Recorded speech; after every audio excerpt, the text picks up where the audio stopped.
फिर आप ऐसे कैसे बोल सकते हैं पवन सिंह जी को कि आपको गाने के सिवाय आता क्या है? सही तो बोला है खेसारी के फैंस ने, पवन सिंह को गाने के अलावा और आता क्या है।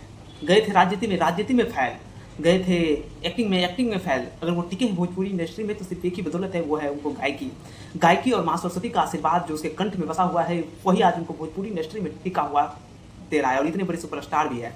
नहीं तो पवन सिंह एक छोटे मोटे कलाकारों की तरह गाना गाते और उसी प्रकार होते जिस प्रकार आज छोटे मोटे कलाकार हंस रहे हैं। और खेसारी से तुलना करते हो पवन सिंह को, अगर खेसारी इतना रिकॉर्ड बना दोगे ना तो मैं आज से वीडियो बनाना और पवन सिंह का तारीफ करने का स्टार्ट कर दूंगा। पवन सिंह के सपोर्ट में हर वीडियो मेरा पवन सिंह के सपोर्ट में रहेगा। मैं निष्पक्ष वीडियो बनाना छोड़ दूंगा, लेकिन पवन सिंह का रिकॉर्ड और खेसारी का रिकॉर्ड बहुत अलग है।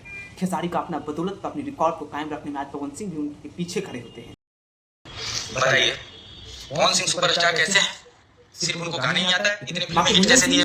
आपकी इतनी औकात नहीं है कि आप खेसारी को गलत कह सके, क्योंकि खेसारी ने भोजपुरी इंडस्ट्री में वो बड़े बड़े लकीर खींचे हैं कि जो कि लकीर के बारे में बात कोई भी नहीं कर रहा। वो लकीर ऐसे ऐसे खींचे जो पवन सिंह को उस लकीर पे चलने के लिए 7 जन्म लेना पड़ जाएगा। और आप गए थे कुंजन सिंह राजनीति में, लेकिन आपको लोगों ने कुत्ते समझकर जो है उस राजनीति में भी हरा दिया। बाकी हमारी कमेंट में अपनी राय जरूर रखिएगा जनता जनार्दन और हमारे दर्शक।